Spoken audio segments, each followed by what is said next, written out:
Okay, so we started a tourism conference to look at the negative impacts on Native Hawaiians. Now, the 1980s, that's quite a long time ago. So here, almost a whole generation has gone by. And some of us who were at that original conference are so pleased that this new generation that we see around us here in Hawaii have picked up the ball or have grabbed onto the baton of cherishing our lands and our culture and our community and families, and looking at the impact, the continuation of impacts upon the Hawaiian people and our environment, our home here in Hawaii. So we're so pleased that the generation that we see out there on the beaches, in front of the bulldozers, at the burial sites, are as active as ever and have in many cases, a better sense of our identity than we did back in the 80s. We were just rediscovering our history back in those days. But in the 1980s, and I won't say too much more, there was just a lot of activity in tourism, much more than we see today visually. We had hotel developments coming up on all of the islands in the coastal areas. And so our burials were being impacted.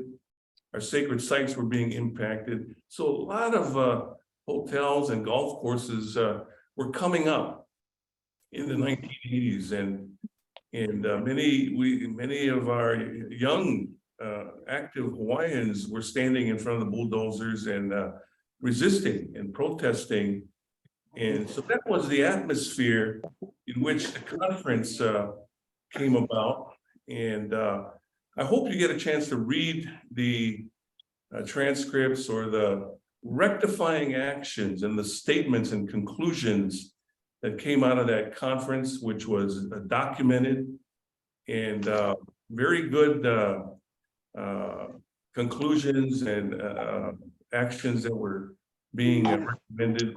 So for the last 30 plus years, many of us have been trying to implement those rectifying actions.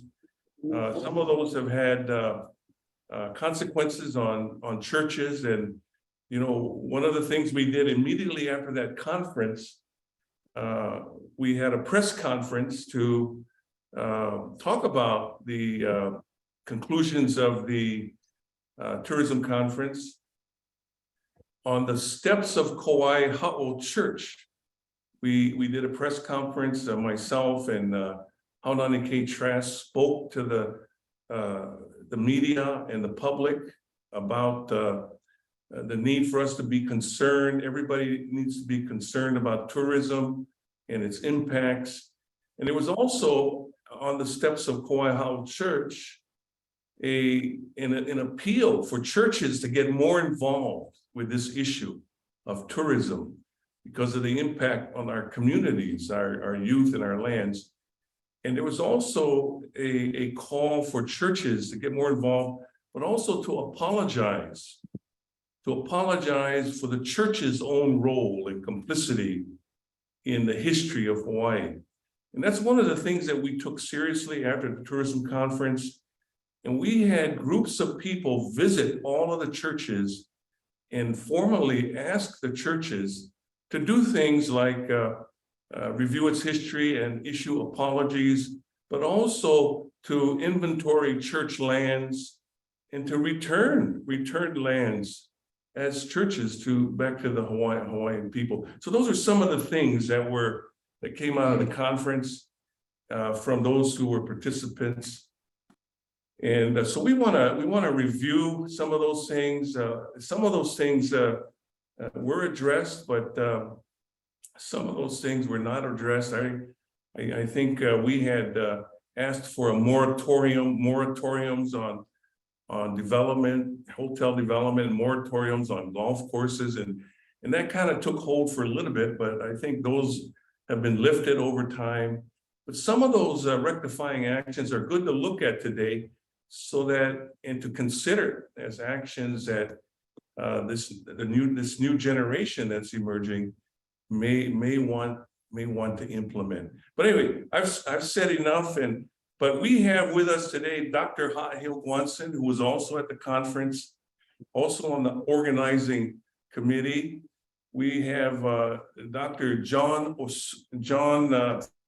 Matsuoka, who during those days did studies on the impact of mega resorts, the impact and concerns of the development of lanai, and the impact on places like Miliuli'i, the fishing and the environment and cultural resources. So we're really glad that John Matsuoka, who did a lot of work with the people like Luciano Minervi and Daviana McGregor and Emmett Aluli, just documenting the social and environmental cultural impacts, and did just excellent job in those studies that were done. And I'm sure they're available. John could speak to that. John Matsuoka is with us. He's going to be listening and asking questions. We want to learn. We want to know what's going on in the community, and we're going to try to document and create a process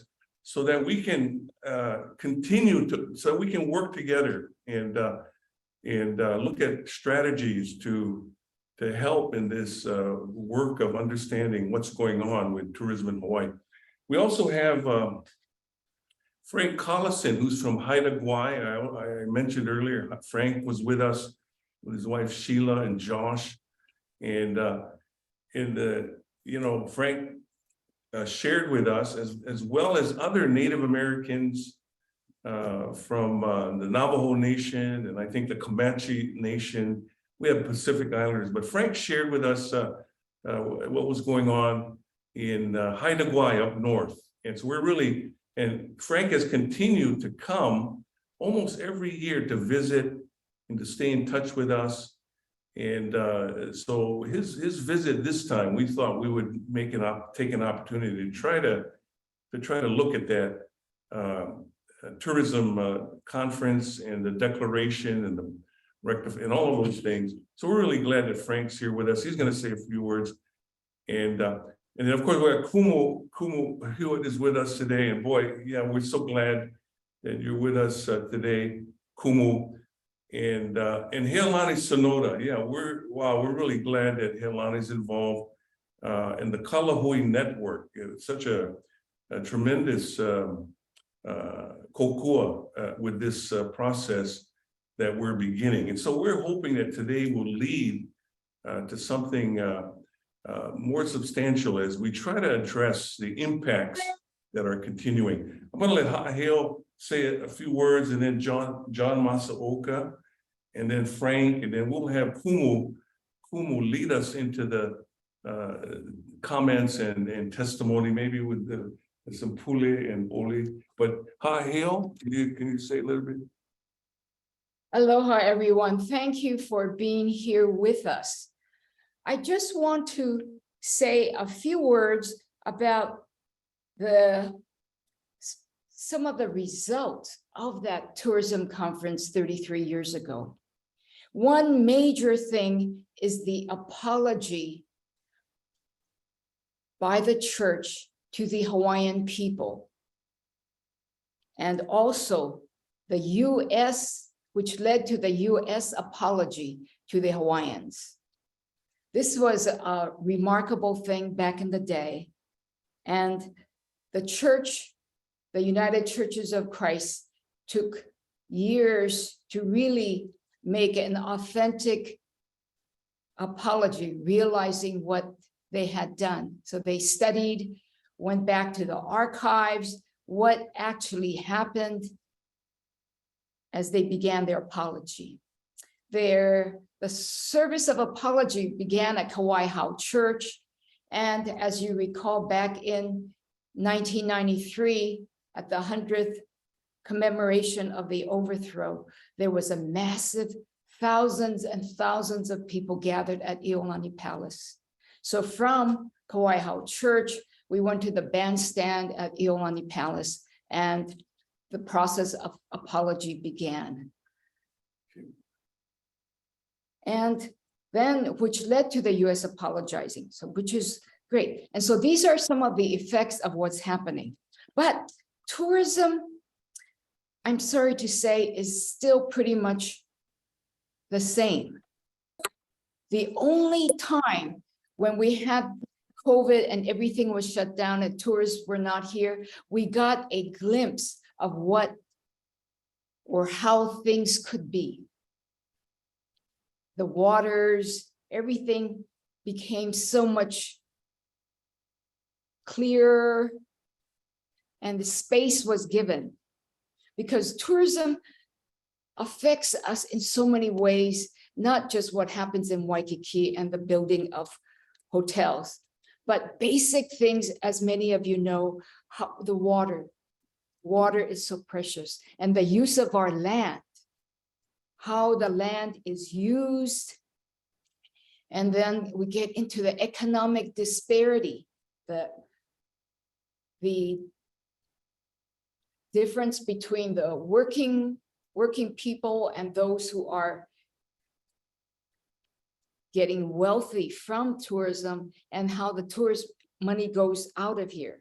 Yes, and then we have sexism and the racism that is perpetuated. And then there's human and sex trafficking that goes on. So yes, we're asking the churches to get involved, and there is so much more to be done and in our community. So it was a wonderful, eye-opening experience 33 years ago. But the work continues and many of you are involved. So we need to move and push forward and to control how we see visitors coming to Hawaii, if at all. So thank you. So yes. Let's go to John Masuoka, and then we'll go to Frank Collison, and then John, where are you, John? Okay, John, you want to? Yeah, good morning. Aloha, everyone. I can't believe that we had that gathering 33 years ago, how time flies. And it's good to see old friends on the screen. You know, 1993, what was interesting, so I started at UH in 1985 and started doing research on the social and cultural impacts of tourism throughout the islands. And as Kaleo mentioned, worked very closely with Daviana McGregor and Luciano Minervi. Daviana was in ethnic studies, Luciano was in urban and regional planning, and I was in social work. So we formed this interdisciplinary team, which worked out really well because we brought to the table different perspectives and orientations on how to do research and things to look at. And you know, Daviana had excellent connections in communities throughout the islands. But back then, as we were doing the research, the Department of Business and Economic Development and Tourism and other people were saying that we were approaching 7 million tourists per year in Hawaii. And that was a critical threshold, if not breaking point, that when you hit 7 million, you know, all kinds of things would happen. There would be diminishing returns on economically, on the aina, on communities, culture, and so on. By 2019, we had surpassed 10 million. So prior to COVID, we had surpassed 10 million tourists. And what that says is a lot of things. For one, is nobody's really in control of this. It just happens. It's this kind of partnership between corporate Hawaii and the political system. And it's really settling on this kind of this monolithic economic system called tourism, and not really monitoring the impacts. And gradually throughout the course of time, it detracts from quality of life of people, especially Hawaiians. When I did a study on Lanai was kind of a critical piece of work that I engaged in back in the 90s. But what we did was we looked at the impact of tourism development on different sectors of the community. And what was really clear was Hawaiians on Lanai were faring the worst. in terms of socioeconomic status and mental health and other factors. So it's really no secret what this kind of economic system, how it impacts indigenous people, not just in Hawaii, but in other places. And it's good to see Richard Salvador, because you mentioned that I also did some work in different parts of the Pacific, including Palau, and got to meet his family over there. I think what's really, I won't go on too long, but what's really important is we have to begin to shift our way of thinking about tourism and really open ourselves up to different economic options. So I was at UH for 25 years. I moved from UH to run the Consuelo Foundation for several years. And now I'm at Hawaii Betsuin, a Buddhist temple on the Pali. And not too long ago, we were talking to our investors, and the investment advisor was saying, hey, the economy is starting to recover. This is prior to Russia invading Ukraine, but he was kind of excited that the economy was starting to recover. And he said, one of the indicators of economic recovery globally is the consumption of oil. And he said the world is now approaching 100 million barrels of crude oil a day in consuming that amount as a good thing. And you know, I didn't know this guy, but I just had to say, why is that good that we're consuming 100 billion gallons a day globally? And what are the implications in terms of climate change? You know, when I drive to work in the morning, you know, I hear the disc jockey saying, another beautiful day in Hawaii, you know, sunshine and no rain. Well, you know, we're in the middle of a drought. So we really have to begin to shift our mentality and way of thinking about what's good for the environment, the aina, culture, and so on. Anyway, that's my spiel. Nice to see everyone. Thank you. I just wanted to check the time because we do have people waiting. So, and then we'll have Kumukoi Kapu be kind of he can share about Ahu Alaka and what was. Okay. We'll just have Frank say hello, okay? Frank, and then Kumu can take it from there. Okay? Here. Well, greetings to everyone from Hawaii. I just remember the conference very well, and I remember the good things that came out of it. And it's good to see the responsible people that are taking hold of it and making sure that things go right, and that the land and the ocean and the air is being taken care of. And those things that are so important to us as visitors, it's just wonderful to see the continued efforts to make it well. Okay. Okay, okay, Helani, you wanna? We'll And then, pass- yeah, so I just want to introduce Kumu Kawai Yeah, go ahead. Kapu Okalani. Go ahead. And today, he is of course a kumu hula and a hakumele who's won many awards and is considered a living treasure by our people, and is very involved in the Hawaiian community and has been involved in the Hawaiian movement for decades. So I wanted to start off with Kumukoi Kapu, and then I think our first speaker or our first testifier is Noelani Ahia after her. Okumu is going to share as well about, because he is from the windward side of Oʻahu, and there are some issues. Kumu's been very vocal about tourism and the impacts of tourism in our Hello, Kumu. Mahalo ia o Helan, mahalo kako ke ma kako ko ho vehe ana a ka mana o iki ia kuka e pili ana no ke ia mea nui no kako o ia hoi naka ho kipa mai I Hawaii nei. Mahalo to everyone for this opportunity to come and share about this big in Hawaii, and that is visitors as they come Hawaii, the poe malahini, and how do we continue as a people to keep up. It is part we keep up small scale, medium scale, large scale. We keep up. That's in our tradition. So how do we continue? So I'm going to try to keep my short as I can, yeah. Mahalo ke akua no ke ia manawa na ke akua no ka ho'olo, ka ho'o mai, me ka ho'o malu.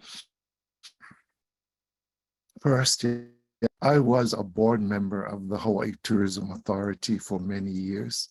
This was many, many years ago. And my platform was always and remains to be the same. And I've spoken to them time and time and time again. Take care of the local people foremost. When you support the local community, our native people, and the people whose lives ingrained in this soil many, many, many years, you will get their support. But when you kiloi them on the side, like they opala, and they are not considered as we move in our understanding, do this in the future, that's not, and I continue to talk to them. I recently spoke to them on this particular issue. Take our people to support you. You know, there's an old saying, yeah, iko malama o ka aina, iko malama o ka aina ya oi. As you take care of the land is exactly how the land will take care of you. Iko malama ole o ka aina, iko ka aina malama ole ya oi. And when you don't take care of the land not going to take care of you. Aina ho oi ka aina ya oi, he aina oi naida. Land going to eat you, a meal for the land. You will become the meal for the land. The kanaka maoli, the ivihanaina, the noho papa, no one understands many things. But part of the pilikia is we no more the control that have. See, really being colonized over and over and over again in so many different ways. If we don't and do not part of the challenges as we move, and we can, you know, blame ourselves to a degree, but the power, you know, and the control, they have it. We have to change that. We can no longer allow them to do that. And I heard somebody talk about land and natural resources. So I challenge any of you to go into the Department and Natural Resources and to go and how many department heads in the Department of Land and Natural Resources are actually Nakamauli, Ivianawa, and Noho Papa.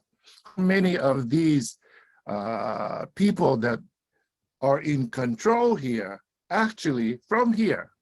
And Department of Land and Natural Resources is a land natural resource of Hawaii.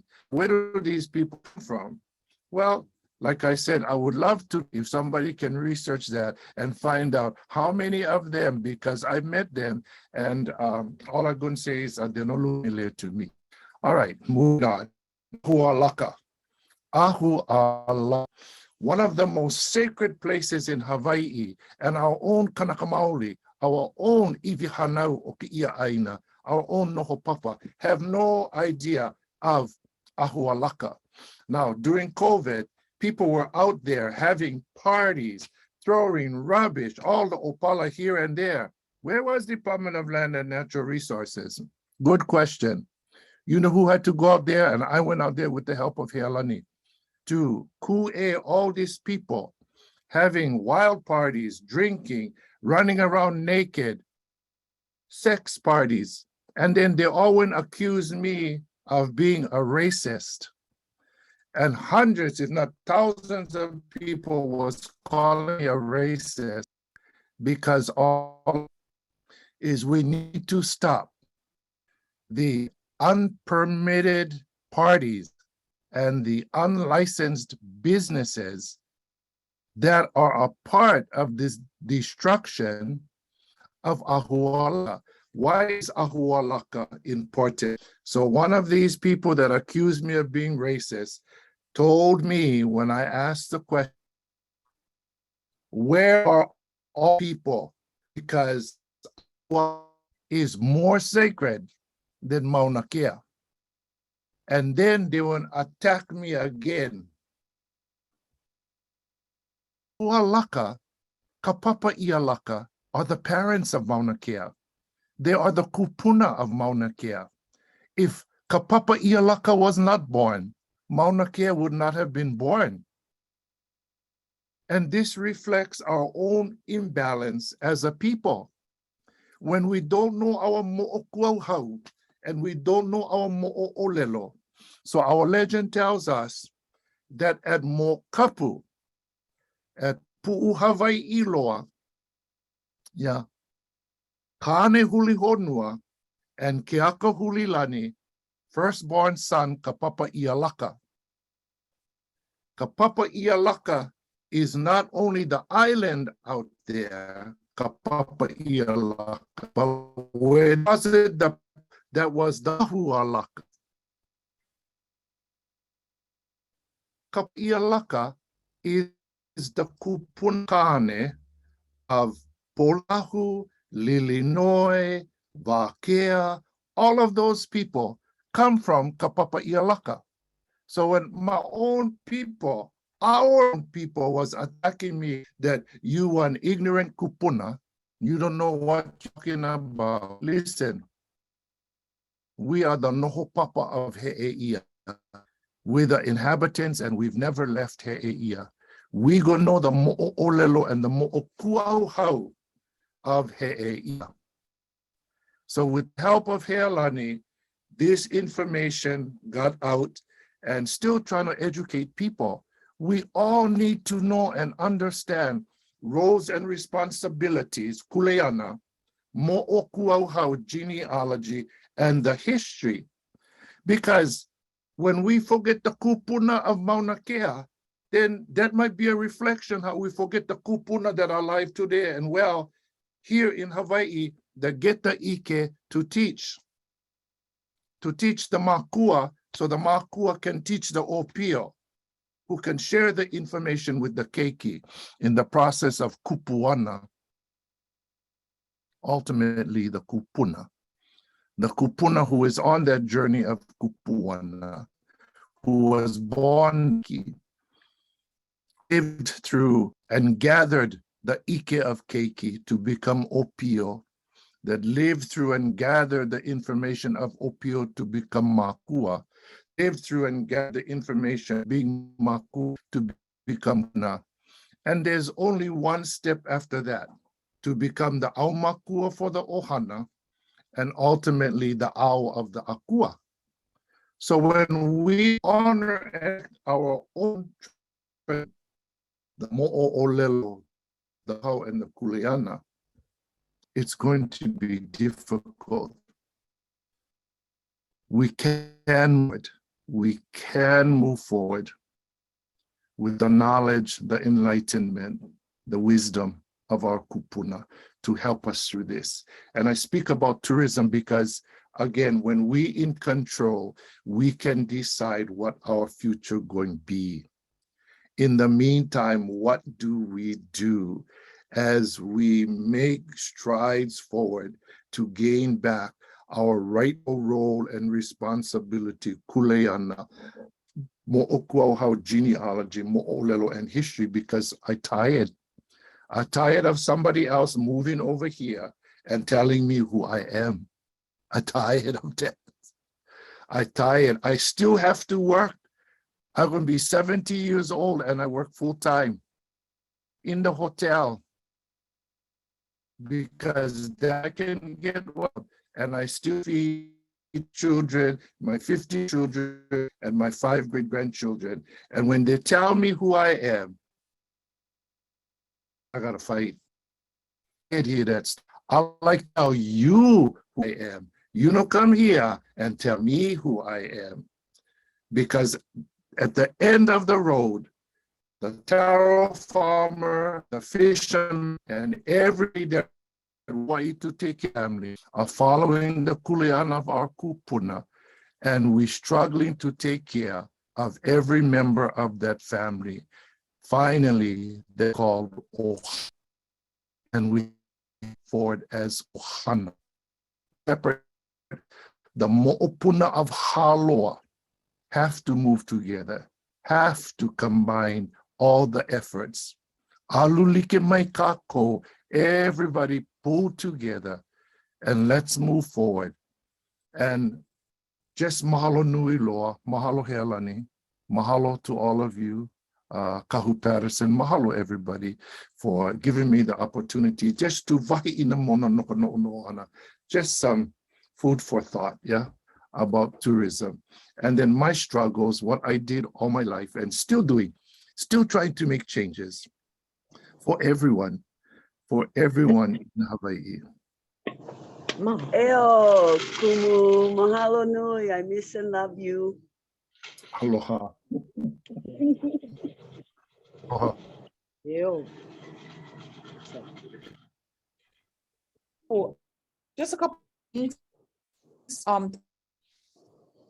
just wanted to share, this Zoom meeting is being recorded, and it will be put in the record. I'm also going to be downloading everything in the chat as well. A couple rules. So we don't have that much time for this session, but we're going to have future sessions. And so we just ask everybody to keep it like about 3 minutes. And if you want to share in pictures or anything like that, I can just make it multiple. I can allow you to share. And then if you want to testify, just put your name, Ahupua'a and Island on the chat. Thank you so much. And this is the first of many. So if you don't get a, you know, we'll stay on as long as we need to. Thank you. And first one is Noelani Ahia. Aloha kakahia kakako. I'm Noelani Ahia, and I'm calling in from Maui today. I wanted to make sure that Maui was represented in this kuka kuka. Mahalo nui to everyone who spoke already, especially Kumu Frank. That was really moving. And, you know, I can't imagine how tired you are at 70, because at 47, I'm exhausted. And, you know, we have to do something before the next few generations keep repeating the same cycle. So I just wanted to talk a little bit about Maui and how we're really getting slammed by over tourism, especially in it's not really post-COVID yet, but after the shutdown, when we were able to rest for a little bit, tourism came back like harder than ever, and our traffic is all jammed up, our airports are all jammed up, our hospitals are jammed up. I had to take a kupuna that I kokua to the hospital a couple months ago, and it was so crowded that the nurses were treating people in the waiting room. And I asked one of the nurses, hey, is this just COVID? And she said, no. She said, people don't understand, we don't have enough resources for all these people. And plenty of the people at the hospital are tourists. They're taking up resources from our kupuna, and my kupuna had to wait for like 5 hours to be seen because our hospitals are so full. It's getting increasingly more difficult to be Hawaiian in Hawaii without a tourist gaze. Everywhere we go, when we go up to Iao Valley, which is another very sacred place, a very sacred wahi in our aina, this how do I say? The way that we have to fight for space is not pono. We have to navigate through tourists to find a place where we can go pule without a tourist gaze, judging us or trying to participate with us or trying to extract what we're doing. It's very, very uncomfortable, and it makes people not want to go to these places because they're so overrun with tourists. One of the things that I wanted to acknowledge that you folks did was working towards getting the apology bill written and signed. That's amazing. I use that all the time as an education tool. But what I think we could possibly look at now is trying to actually get that apology bill to go to the next step, which is accountability, reconciliation, amends, something other than, yes, we did a bad thing, but actually try to look at what reconciliation could look like in restoring our kingdom sovereignty. I saw someone mention in the chat, cultural genocide. Yeah, this is absolutely cultural genocide. Our people are suffocating. Our people are suffocating at this extractive tourist industry. And I know you folks are feeling it wherever you are, but Maui in particular, we have so many folks who come here to visit and then they decide to stay. We have no housing. We have a very high percentage of our houseless folks who are Kanaka Maoli, and they're literally dying on the streets. People are literally dying because there's no place to go. And then they get criminalized for being houseless. So I'm really grateful that you folks are here to take testimony today and hopefully move an agenda forward that helps correct some of this hewa. Mahalo nui. Aloha. Mahalo nui, Lani. Thank you for sharing. And thank you for sharing your tears as well. That's very meaningful. Our next person is Lani. Sorry. So we're gonna have to unmute yourself, Lani. Oh, aloha everyone. My name is Lonnie Carrillo. I live out in Kapolei. I've actually been working with youth and young adults for the past 25 years. And I think one of the things that we're looking at right now is our young people in the justice system, and most of them are Hawaiians. We've been dealing with this for many decades. You know, they become houseless when they become young adults. They have no place to go. So that same message. And when we look at workforce for our young people, you know, a lot of them will say, I have to go into tourism. It's something. I have to work at a hotel. I can't survive in Hawaii. I have to help my family. So getting our young people educated so that they don't have to focus on tourism. And I want to say that are very educated. They're educating themselves on who they are. They've lost a lot. They've been very disconnected to their land, their people. Some of them don't even know their own genealogy. They know nothing. And so coming into programs that kind of focus on those things helps our young people. But again, I'm worried that these young people, you know, 18, 20, 24 and under, really have no place to go or stay in Hawaii because, you know, houses are being bought up by people coming from the continent, coming from, you know, Asia, and then my young people get stuck with nothing. So I think that's all I wanted to share. So thank you for having this. Thank you, Lani. Next person up is Kahulani. Kahulinda, sorry. Can you unmute yourself, please? Thank you. Aloha. Can you hear me?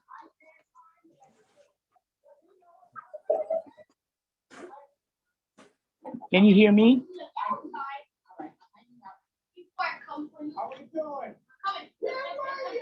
Hi. Can you hear me? We can hear you, Kahu. Linda. Okay.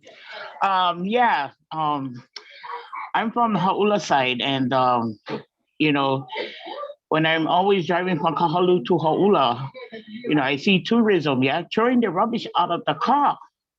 And so here, you know, people beeping their horn and telling them, you know, like stopping, you know, try to stop them from throwing rubbish out of the car. That's pilau, you know, and what we get back is the finger. You know, that's not pono. They're just throwing rubbish out of the car, and we beeping the horn for stop them from doing that, but we only get the finger, you know. And what teaches our youths and teaches our people that, you know, these tourists come over here, they don't even, you know, take care of the pala that's on the ground also, you know. And I'm very upset of that, you know, when I hear me traveling from Kahalu to Hauʻula, seeing that kind of stuff, or the tourists on the beach, you know, especially the tour buses. I would have to talk to Heidi about that, you know, in our neighborhood board, that the tour bus just stops at Kokololio and just stop there, and a lot of tourists comes off of the bus. But when they leave, you can't even use the bathroom. The local people can't even go in the bathroom because they take up the bathroom space, and that's not, I tell the tourist guy, the driver, I say, how come you guys stopping over here? But I finally heard from Heidi, she said that they would stop that, and I'm so thankful, that they did, because they took up our parks and our beaches, just for our local people to go there and enjoy ourselves, especially when we get one big reunion and here the tour bus, and you get 8 of them stopping by the beaches and getting off, and our family don't even use the bathroom. And we get the big area of Kokololeo and we paid for it, But when for us to use the bathroom, we can't even use the bathroom. So, I hope that, I didn't see any tour buses so far, So thank you, Heidi, to see for, being part of, our local, community. That's all I wanted to share. Thank you. Mahalo Kahulinda. So the next person is Colleen iPhone Presley. And I'll ask to unmute. There you go. Add spotlight. Well, aloha. I wasn't prepared to speak, but I'm honored and really want to find out what's going on. Yeah, all the way across all of our islands, and in Ha'ena, I'm multiple since time immemorial. My family has lived in Ha'ena, the Pali Coast, and even we can trace our lineage to Nihoa. I just in Ha'ena, we were able to, as you know, there is some hope as far as managing tourism, and what was a key to success in enabling Ha'ena to keep the number of tourists down was being a product of very early in the early 70s, being active with Kauho'olawe, starting with Kauho'olawe, and almost all of my life I've been involved with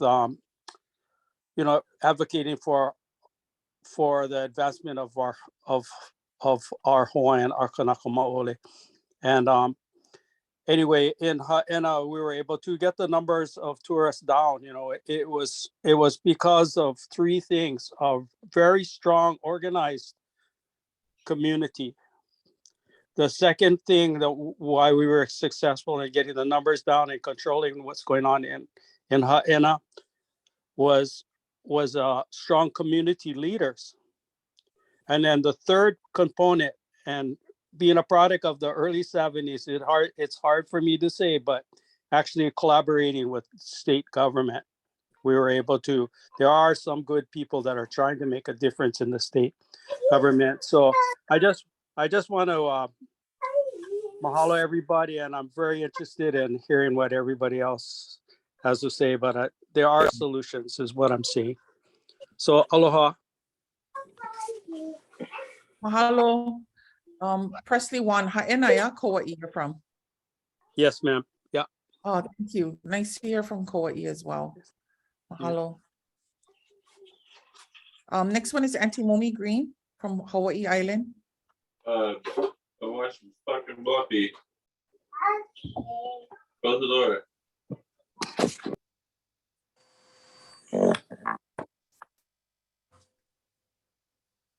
Auntie Momi, can you unmute yourself? Yeah, can hear now. Okay, thank you, Auntie Momi. I love you guys all. Thank you for doing this. Yeah, Lani, I love you. I miss you. It seems like forever from the days of the Mauna. And the power still goes on, guys. Every once in a while, I'll go up and I'll go visit my buddies over there on the access road. The last 2, 3 kiai that are left, and all I see is tourists counting those vans. Oh no, he's here. 10 in a van, $300 a van, per person in the van. There's grands and grands and grands of money going up there every day, every single day. And it's the same thing. We are being molested. We need to stop this. This has gone on for over 200 years. We're done. We gotta huli this stuff. We're so hurt. We are so demolished and so smashed, bashed, and trashed as a people. Sometimes we can't even get along. Uncle saying, they picking on him. OMG. How dare you pick on Kahu like that? Oh my gosh. We got to start over, guys. We got to restart. We got to go back to the beginning. Our foundation. Auntie Max, I look at you. Auntie Max was my grandmother's friend, Malia Pa'ia'umuna. Used to come over when I was a kid, her and my grandmother. They laughed and had fun. Now it's just horrid. We need to bring the laughter, the aloha, our hearts. We need to bring it. I have 16 people on my farm. All ohana, 4 children. And I am in arrears in taxes with this fake state. I owe grants on our own land. We gotta stop this now, everybody. We are hurting so deeply. And I'm 71, time is flying. Auntie Max, I ain't gonna say it, but oh, I love you all so much. And I just wanna say thank you for all of you. All the spaces you hold, all those days, all those nights, all those hours. Everything that all of you do. I'm just another like Kamai girl, Auntie Max, we just country kids. Honolulu. My ahuwa apuhe'i Miki stolen from my grandmother when she was 8. We have a place to go and we can bring our other people. We have more land than we need. Give us back so we can house everybody, so we can eat again. We were supposed to go Mauka, go Makai, go get Mountain Apple, go beach, go get Opai, go, oh my gosh. I'm trying. I love you all so much. Let me know of anything that any of us could do.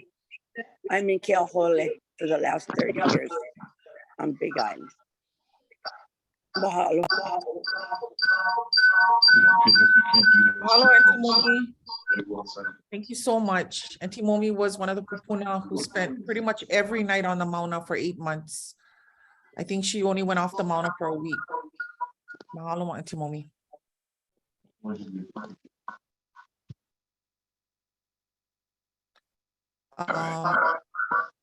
Next one is Kimo.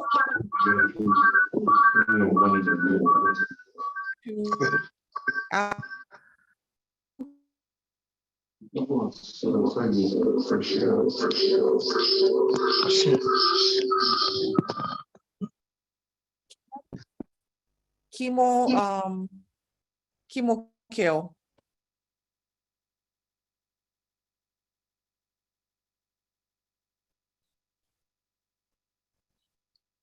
Okay. Richard Salvador is Kimo. Last call for Kimo. There he is. Oh, okay, great. Yeah, I only stay listening. You know, I'm the Hawaiian kid, had to move to mainland for live, but when I go back by my ohana on Kauai, we used to live in Poipu. So I'm just really interested in seeing what's happening because it my heart aches and I go back and see how Hawaiian people are still suffering and tourism continues to oppress the people. But I know nothing for good for say, but I'm thankful for this forum, for this happening, and I can listen. So mahalo. Mahalo, Kimo. Kimo, where are you from? I'm originally from Kauai, Lehui. Now I'm in Davis, California.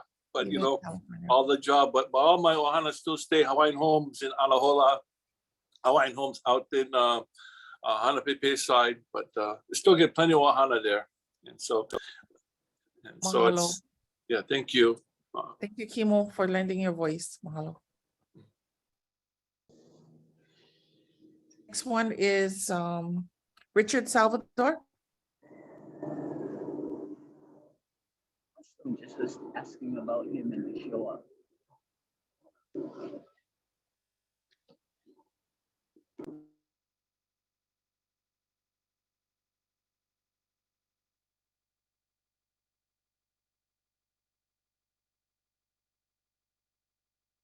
Sorry, Richard Salvador.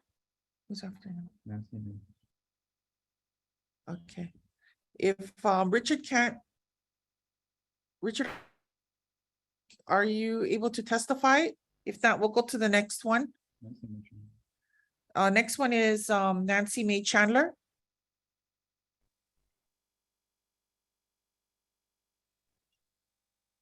Hi, aloha. Aloha. Hi, Nancy Mae Chandler, Louise Salson, Hawai'i. Noho, Wainea, Haena, Kauai. Mahalo for having this, and mahalo everybody that testified and spoke. This is really, really, really heavy. Yes. You know, yes. Something that needs to be brought to attention. Yes, and then I heard Uncle Presley, he was talking about Haena. Yes, we have that under control. Well, with the amount of people that used to be there. 10,000 a day on the Compared normal. to 900. You know, We have so 900 a we have day. the numbers down. We still need to work harder on the tourism because we're still getting impact. If they can't get into KA, they're parking all over the place, going to our neighborhoods and you know, driveway. parking, blocking people's driveway. You tell them not to park on the dirt road. They tell you where's the signs, but they still park under the no parking signs along the highway. They're gonna pay the $200 ticket. You know, and they will. We have a few new cops, police officers that come and monitor the areas, but there's many that would rather ticket the local people than the tourism because. And this is Haena Beach Park we're talking about. Because, that's getting impacted so hard. Hard. You know, after the Every flood, the state pushed through their master plans on KA and on Black Pot. You know, as a kupuna,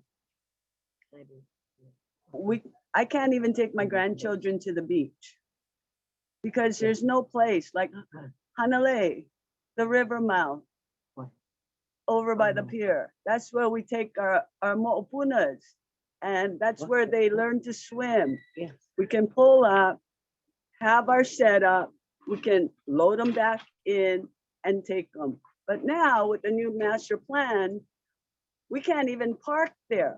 We can't even go there.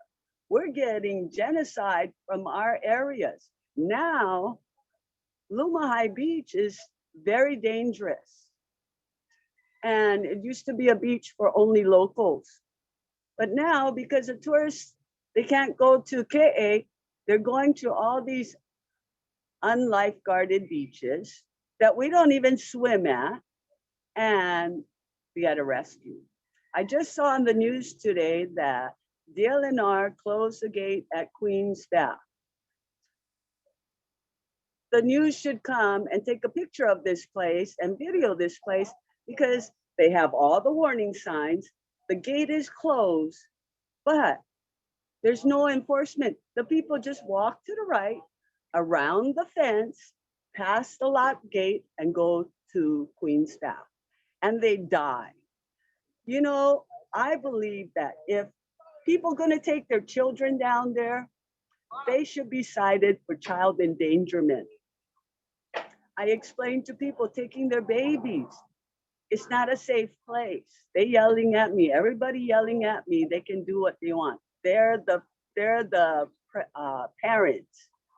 No, They telling me to stop taking video, trying to hurt me because I'm videoing them. I go, no, because if your child dies, I'm going to show them the video that you endangered your child.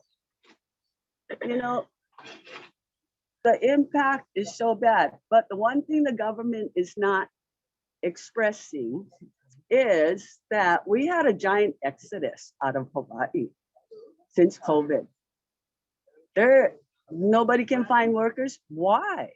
Because they all left. They can't afford to live in Hawaii. Hawaiian people are leaving.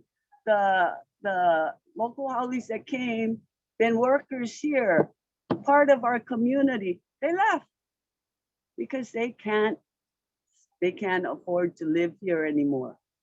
And so who's going to service this? You know, back in the 80s, that's what I told the government. You need to take care of the people. The people will take care of the tourists. You don't take care of the people, who's going to service them?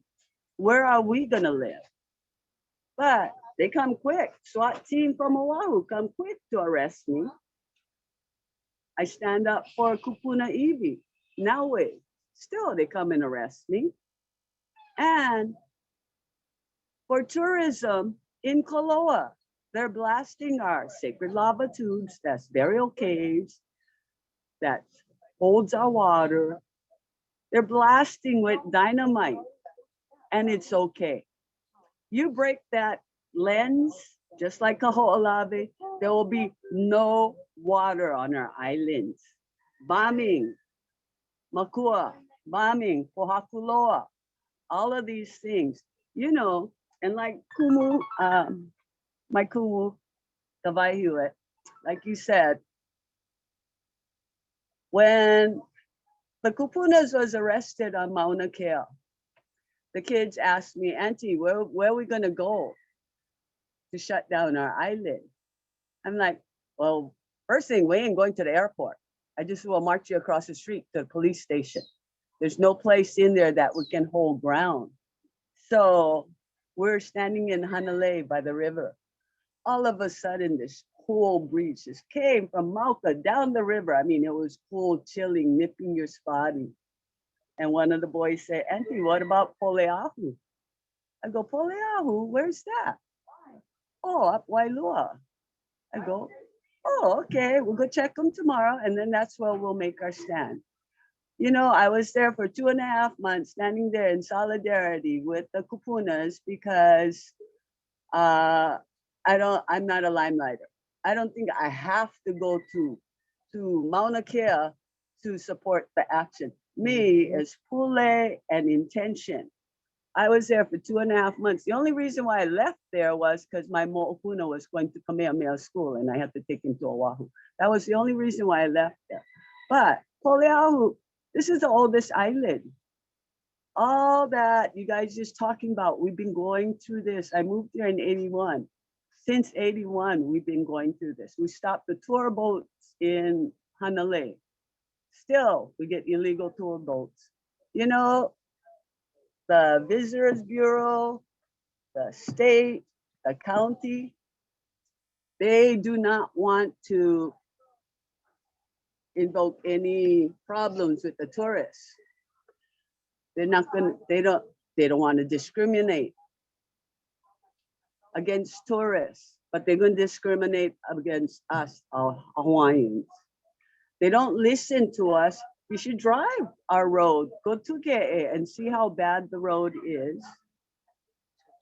And nothing. We had millions of dollars after the flood. We could have cleaned our roadsides. It's shame when they pimp out our island, but they don't take care of our roadways. And they blame us, the local people.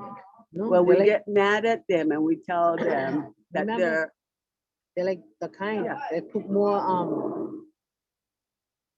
runways for airplanes, for more You know, airplanes to come. every We single cannot. thing, we got to go and fight. But, you know, listen to the people from the island. You know, yeah, maybe we don't have the engineer Pala Pala, but we have the Na'au that our kupunas is telling us how and to fix it. You know, Hanalei, if we have any emergency where we have to evacuate people, we only have one road.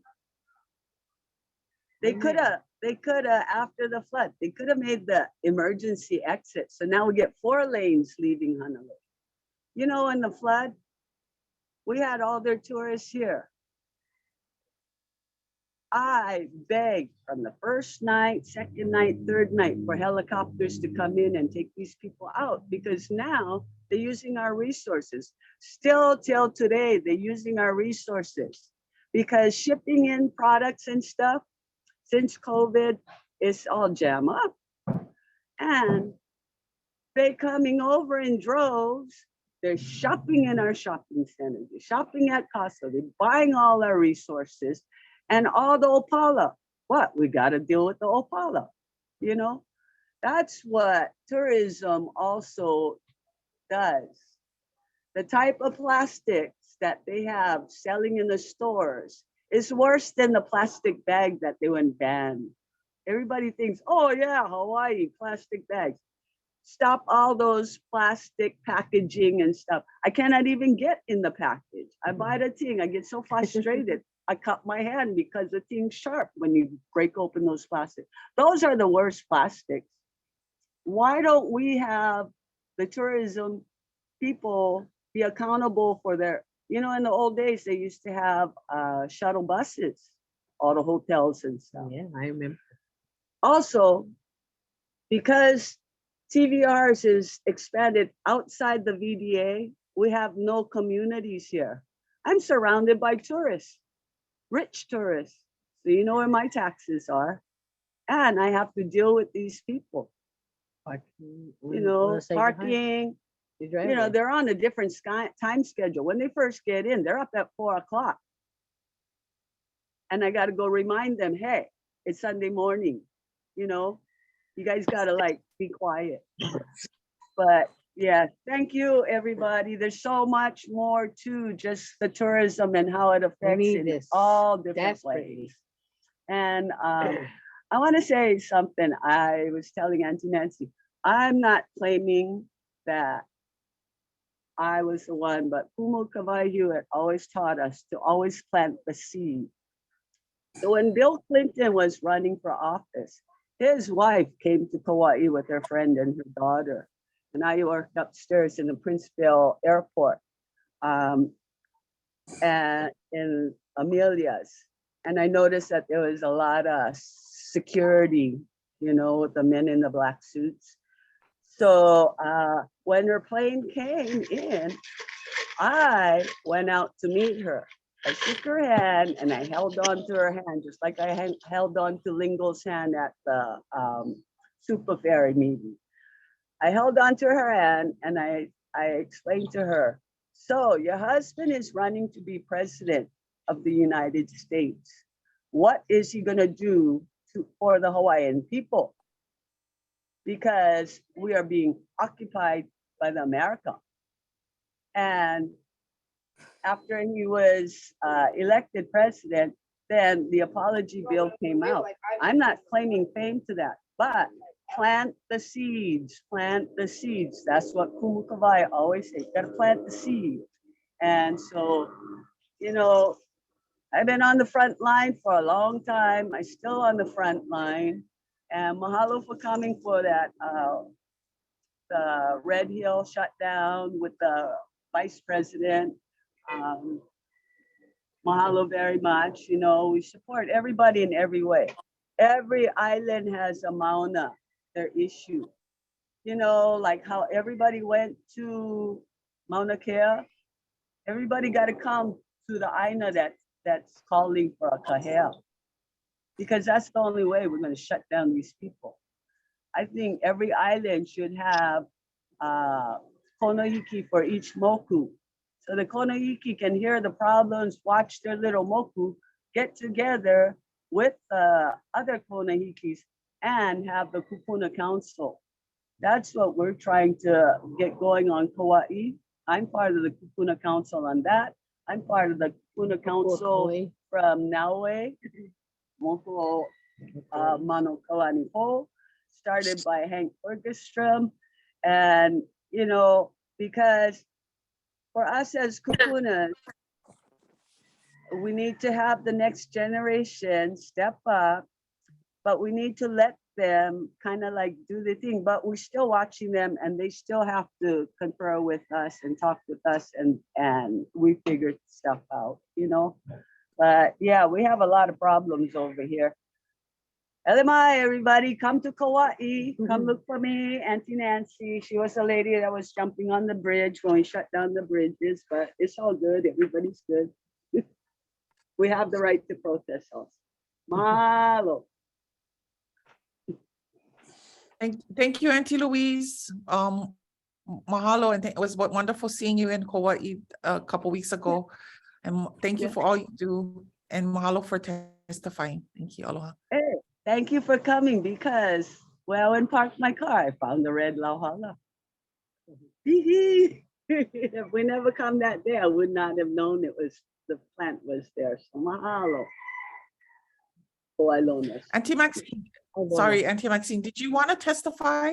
You didn't sign up, but you were on here from the beginning, and I wanted to just know, Auntie, is you okay? Okay, no need then. Kalamai, I didn't sign up, so it's not fair. Yeah. No. You want to testify? I just want to make sure we get our kupuna to testify. Well, okay, mahalo. As you know, I was the one of the kupunas arrested on Mauna Kea. And Auntie Nancy is correct. Every island has a mauna. Now the Waipio people are going through a lot. And it's not only tourists, it's surfers. And it's mostly made out of haole boys and stuff, but there's so much heava going on. And I just want to say something about why all this bad seed has occurred. It's because not only the government, but our unions are hurting our people. The unions who are running by our local brothers, our own Hawaiian people. It's devastating. I mean, everybody wants to know. I'm 84 years old.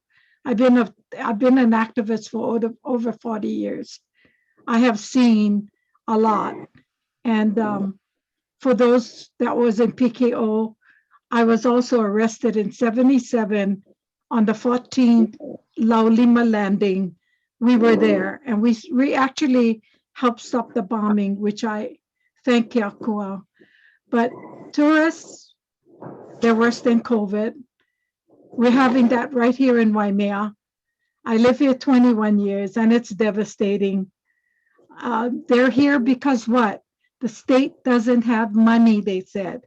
And bringing the tourists over accumulates the kala that they think. And you go back, Mufi Hanneman is one of the ones pushing. I mean, he's Samoan. Why? A Polynesian man is doing this to our local people here. But in spite of everything, thank you. I don't want to take any more of your time. E kalamai au and mahalo Helani for letting me vala'au a little bit kuka. E malama pono, everybody. Me ke aloha me kumehana. Mahalo. Aloha, Hello, Auntie. Auntie Maxine. Aloha Auntie no. Maxine, Hawaii Island, Waimea. Mahalo. Yeah, Thank I you. live in And our Waimea. next speaker is Sweet Tea. Thank you. Mahalo, Auntie. Sweet tea. Where's Sweet Tea? Sweet Tea, you should be able to search. Oh, sorry. You should be able to share your screen. Sorry, there you go.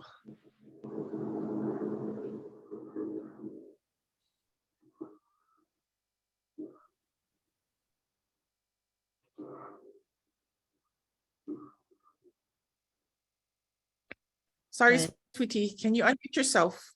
Yeah, can you hear me now? Yeah. Thank you. Can you see my screen? We could see your screen. We can't anymore. Yeah.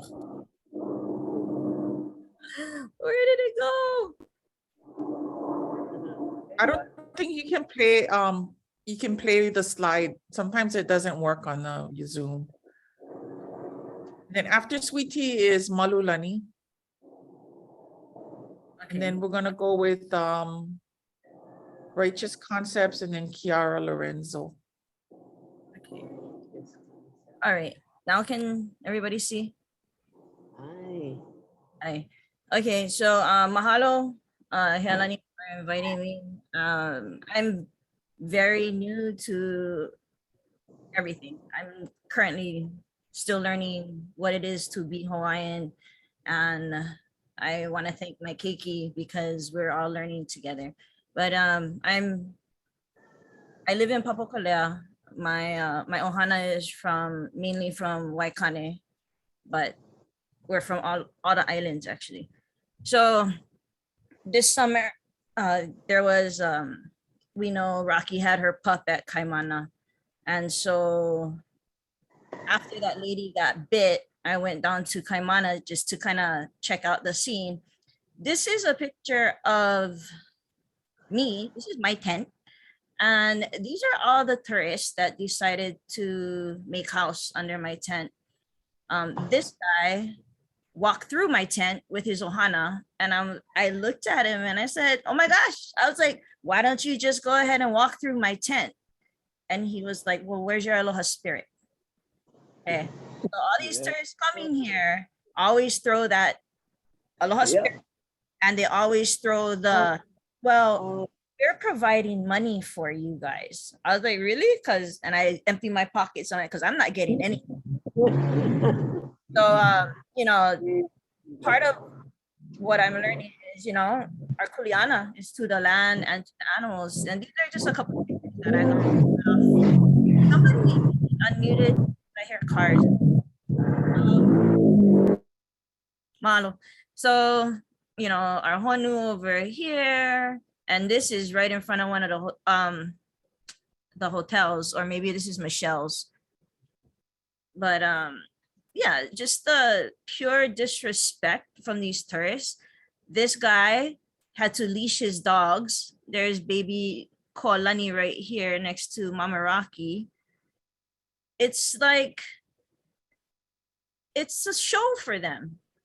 You know, here they are again. This was before HMAR and everybody else got called out. Look how close these people are.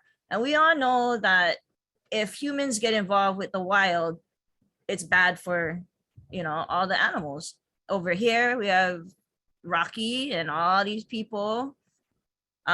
This picture right here. So one of the avid photographers who watched the monk seals, I guess she caught these ladies sitting here dumping their ashtray into the water. They total disregard. It's their playground, and it's sad. And then we also have somebody who's guaranteed not Kanaka Maoli. You can't see it. That's his soda that he just dumped all over the seal. You know, I love animals, and it's just not cool. This umbrella, one of the umbrellas that was rented from Kaimana Hotel, and it was super windy that day. It almost hit them. The picture's kind of off, but it was super close.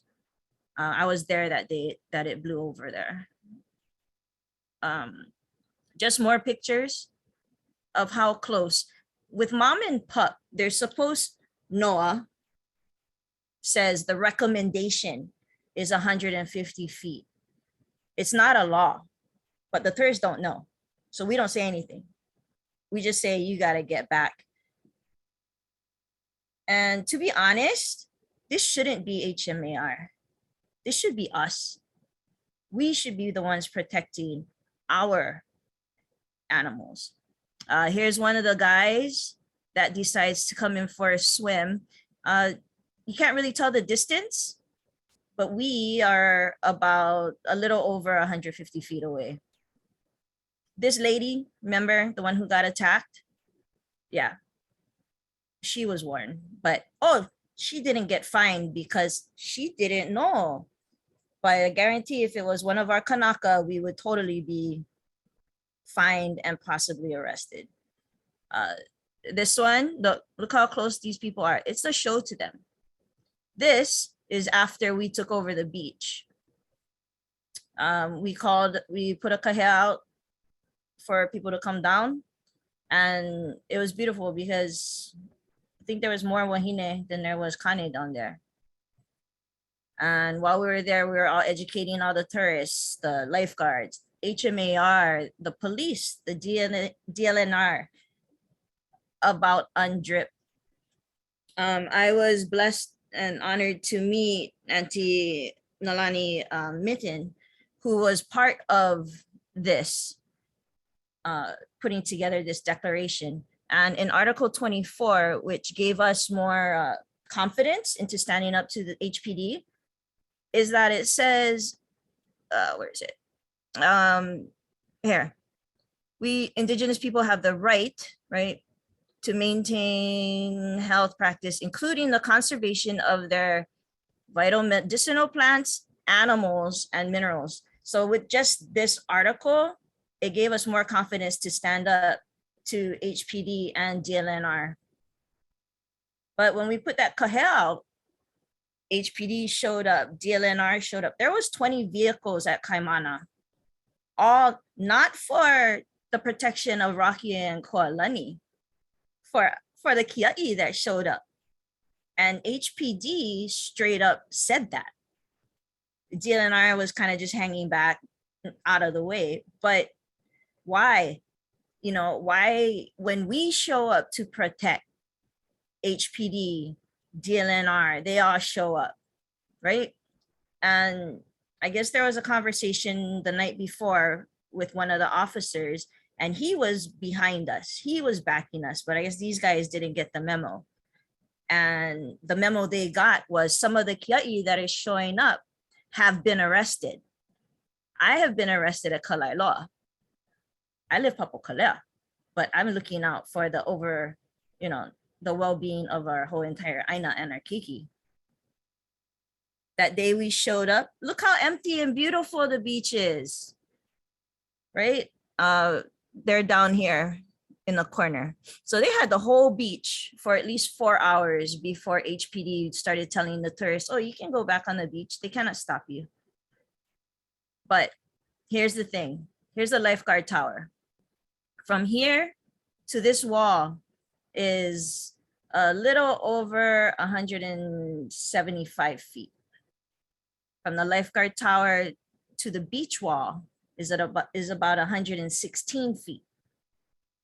And it gets less and less when you get to this wall and the hotels over here.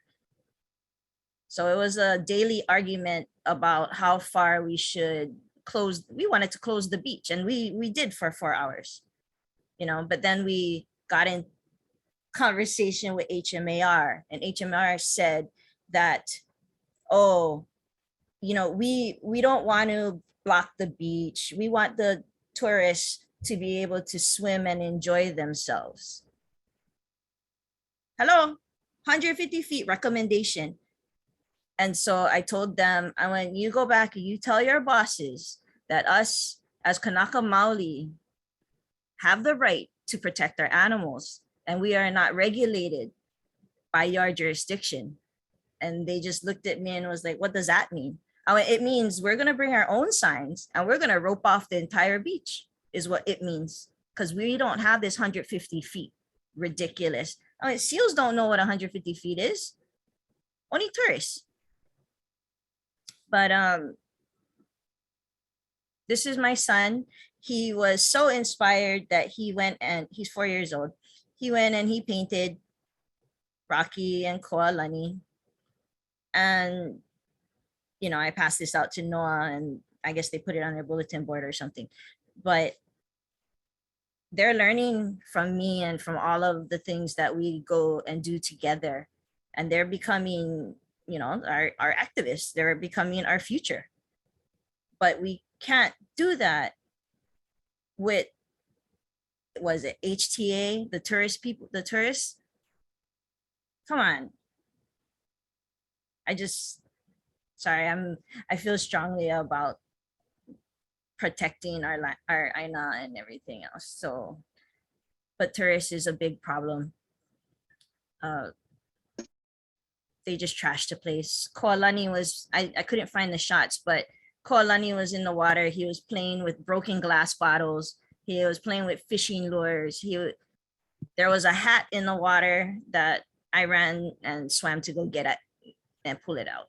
So just the less tourists, the better.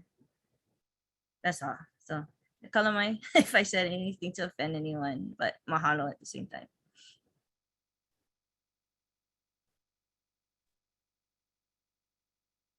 Mahalo, mahalo, sweet tea. Thank you very much for that. So we're gonna move on to Malulani. Aloha. And aloha no kaleponi mai. We're considered, California originally included all of Nevada and most of Utah before the United States won this territory. So when we say California, that I'm talking most of the Native Hawaiians on the continent. When the UN Declaration of Rights of Indigenous was adopted, its purpose was to establish the minimum standards for Indigenous languages to thrive. And Hawaii was the first American state to declare Hawaiian language as co-official with English. And this is a trend that has been catching on with other states, including Alaska and South Dakota now in 2019 made all three dialects of Sioux official. What we're moving is toward the direction of bilingualism. So the Hawaii Tourism Authority has been a leader, but the bar is being raised. And we're now at the point where because of what the UN Declaration of Rights of Indigenous says, if you look at Article 8, any action which has the aim or effect of integrity as distinct peoples. When we forced Indigenous peoples to speak English, we're denying Native Hawaiians our integrity as a distinct people. And so we look forward to the Hawaii Tourism Authority to embrace the values of bilingualism so that Hawaiian language can be recognized as having equal dignity and respect. This is very important for the Hawaii Tourism Authority because this affects now the perception of the state to other foreigners who come to Hawaii. So I would hope that the Hawaii Tourism Authority, just like the schools of Hawaiian language who publish their websites bilingually, would likewise represent the value of bilingualism in Hawaii so that every resident that also uses your website, that uses your services, has the right to be served in the Hawaiian language.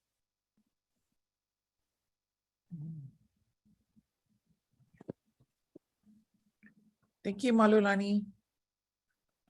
You can put your hand down too as well, Malulani.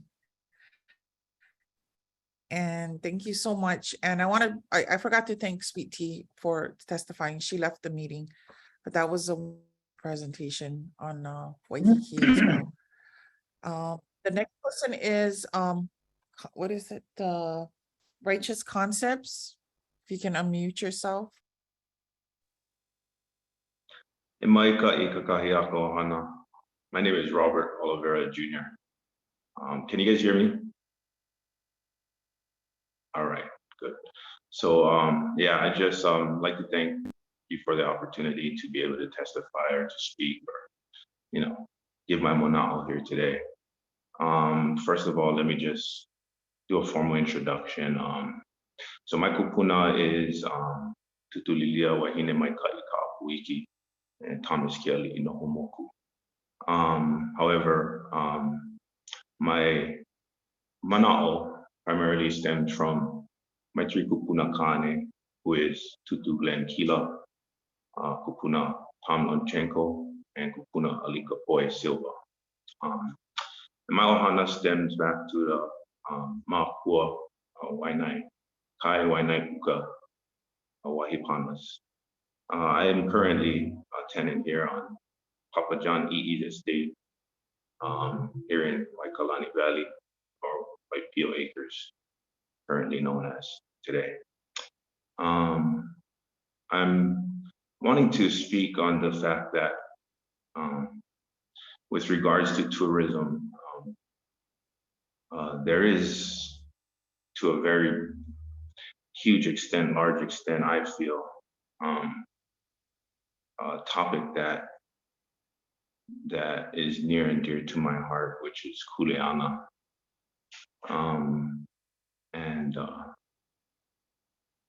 I've found it difficult to find responsibility with regards to this whole plight, whether it's, protecting ilikupuna, or whether it's tourism, whatever the case might be. I've always primarily looked at what my responsibility was. And I've eventually come to the conclusion that I've always came at things from an identity based in legal quicksand, as Dr. Kanalu Young would put it. And that identity is basically a federal citizenship. Understanding that the United States federal economy is based on social contract theory, and that we have socially contracted by the SS5 for federal citizenship privileges and benefits. I've soon discovered that we, somewhat as Hawaiians, are doing it to ourselves, and that the entitlements we seek and the privileges we seek somehow are the same things that negate our birthrights, from which we are born with, up until contracts and commerce begins. And so, however, when it comes to the current situation, I do feel that our responsibility and our kuleana, primarily to ourselves, is to stand on our identity as Hawaiian nationals, and to understand how we got so far to where we're now in the master's house, under a guise of US citizenship, now arguing with the master about the rules of their house. And if we look at it closely, at the turn of the century or last century, our kupunas became stateless, right? The republic was established and benefits and privileges started being given out under the territory eventually. And so they had to come out from the darkness, and as stateless, nationals had to, go to work, so to say, for the economy. And so they were forced under those conditions.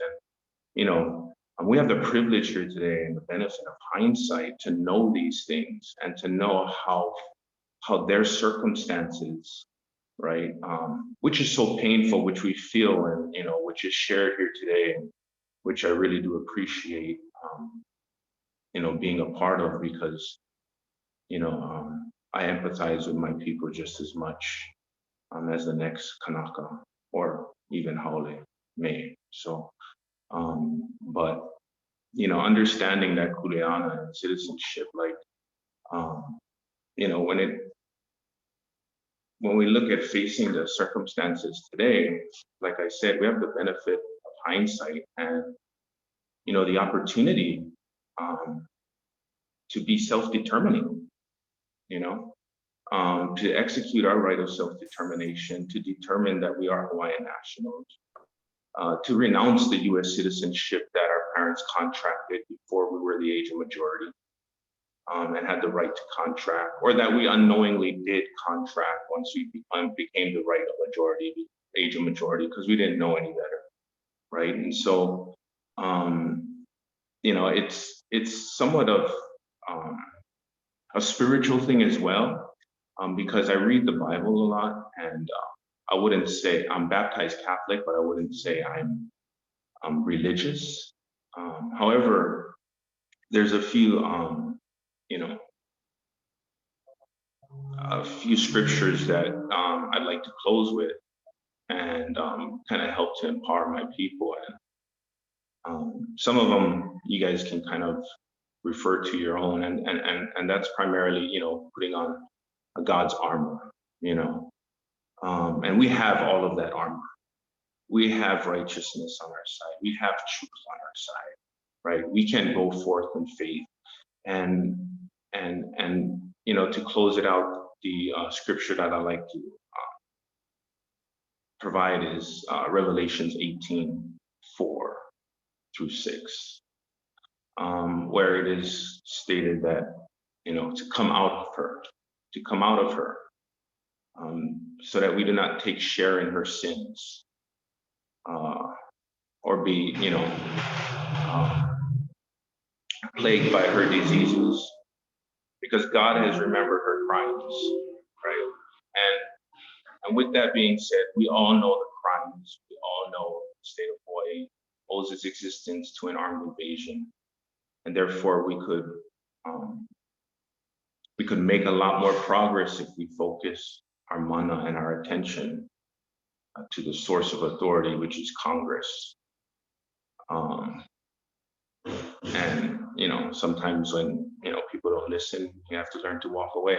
So when a game like this is being played, and sometimes I don't like games that are played, I just leave the game. And so I think it's time for us to kind of leave this game here in the state of Hawaii and start, you know, focusing on the source of authority, which is Congress, and start asking for reparations and a restoration of Hawaiian self-governing. And first of all, prove that we can be self-determining by renouncing our U.S. citizenship. That is my mana'o, that is my opinion. Thank you for the opportunity to be able to share it. Mahalo. Mahalo. Thank you so much for sharing. The next person is Rennie Mao. After Rennie Mao is Jasmine.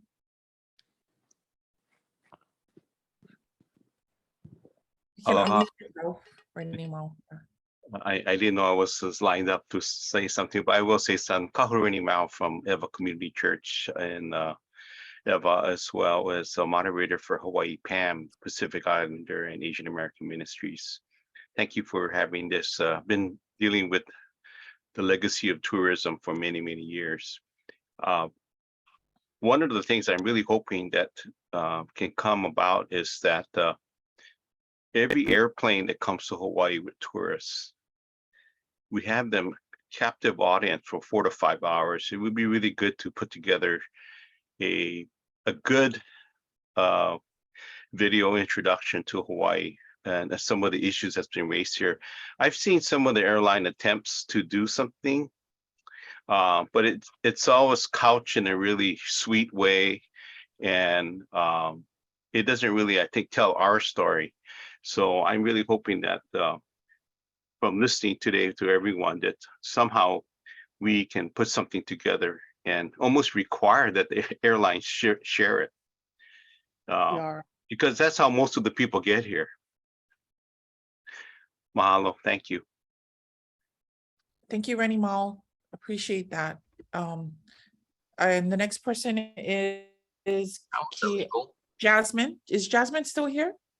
I don't see Jasmine, but if Jasmine, if you're here, can you unmute yourself? Okay.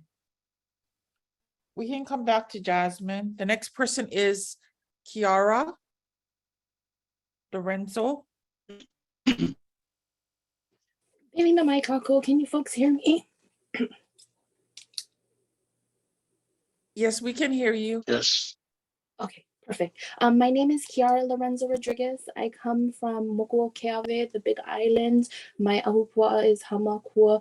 I was raised in the wetlands of Waipio Valley and up on the Pali in Honoka'a, where I graduated school. I just want to reiterate all that everyone has been saying today. My tutu was actually born in 1942 in Waipio Valley, in that river.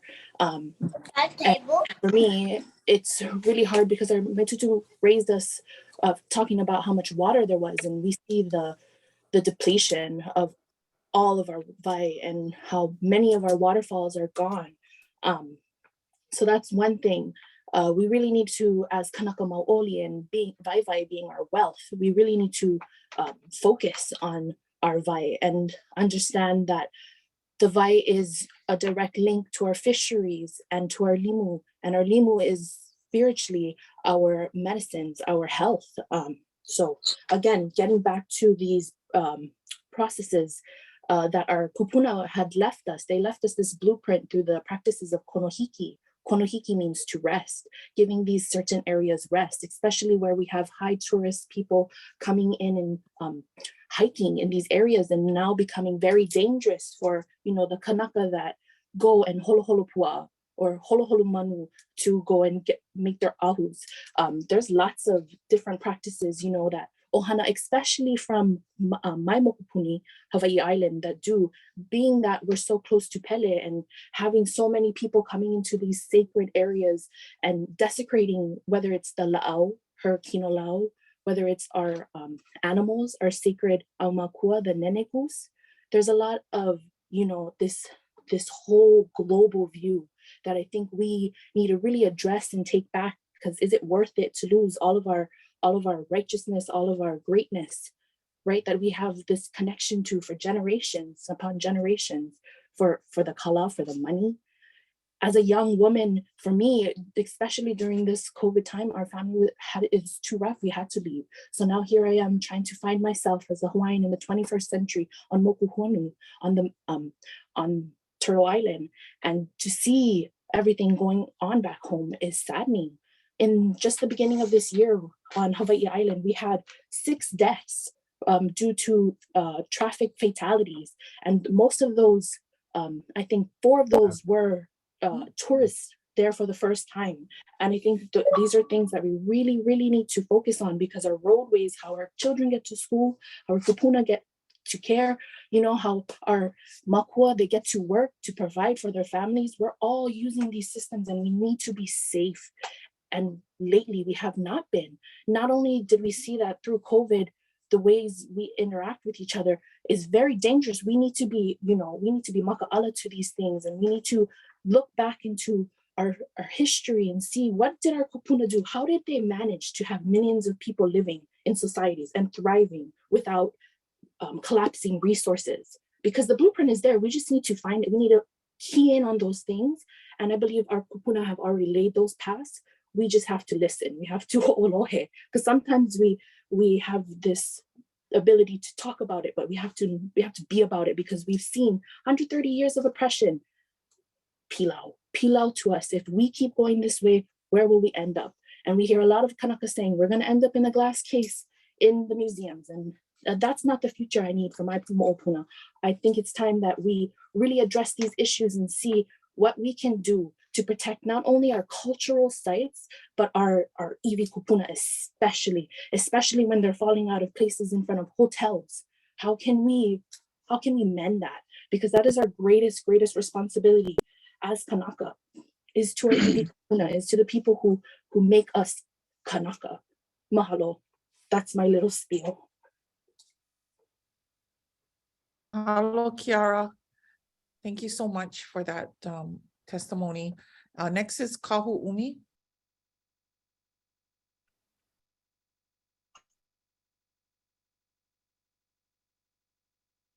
Am I on? Can you hear me? Yes. On Kahu. Can you hear me? Yes. Okay. Lokako, Umialilo, Aloikea, Kiliulakai Sexton. I'm an entertainer in Waikiki, 5 decades. A lot of entertainers have come and gone, and tourism that we've gone through many changes. A lot to kupuna and family that are out there. Entertainment in Waikiki has changed so much because a lack of it, basically. You used to be back in the days, you could go to hotel, bar, grill, any place that had a place for entertainment, and there was music all over the place. All these pick and choose little places. And the problem with it is it's overcrowded, and we're still and there's still no park. All these things that we have to do as musicians and entertainers. The big thing in Waikiki for me and us that dwell there is the owners of the hotels that pay us like we're less than slave wages. I mean, 40 years ago, we were putting $10,000 worth of instruments into a car, traveling across the island and playing for an hour and making money and making $100 back then.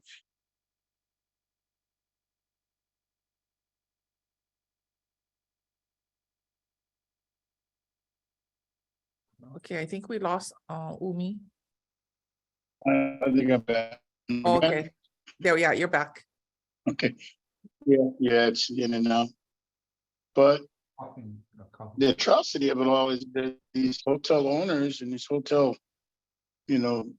bars and grills, they only choose certain amount of money that they put out. We've been working for, even less than when we came out from the epidemic. And all these things that's going on, there's less now than we were making back then. I still see that tourism is not healthy for us. It hasn't been. We supply the entertainment, we supply the workforce, we supply everything, and they supply nothing for us. It's still a problem with the unions.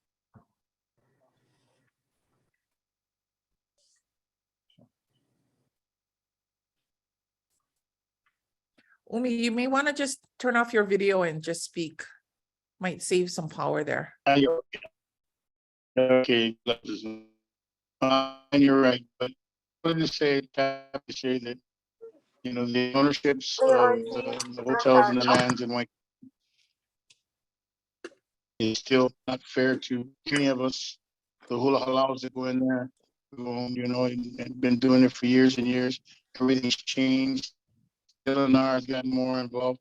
Another thing I want to talk about is the boat harbor, the Waikiki boat harbor. They're trying to privatize it. It's going back again from the Kalakaua ring when it was built as a public so that we could use it. It's now turning into trying to make it Disneyland again. So keep it.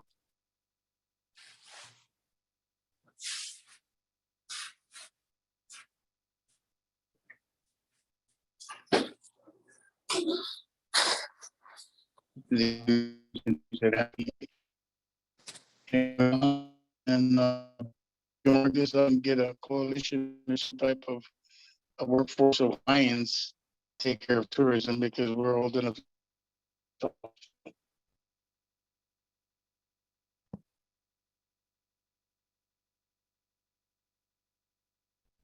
Am I out?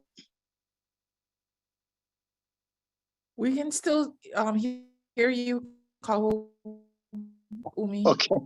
Okay. So basically the tourism of the harbors, the catamarans and the things that are going on.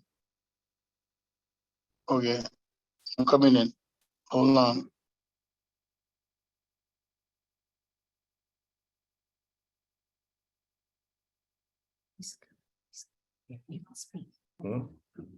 Hello, Hiolani. Yeah, we're gonna put Umi on this other computer here right now, yeah. But Umi is raising a big issue that we do have Kanaka working in the industry. We need more Kanaka in high places. So years ago, the Hawaiian Hospitality Association was formed. In the 80s, there were no Hawaiian general managers. Today, we have Hawaiians who run hotels now. And so there's the issue of employment and adequate wages. Umi, you want to come here and use the computer? Yeah. Okay, here, stand right over there. You can stand and dance hula while you speak. Huh? But here's Umi, everybody. Go ahead, right there.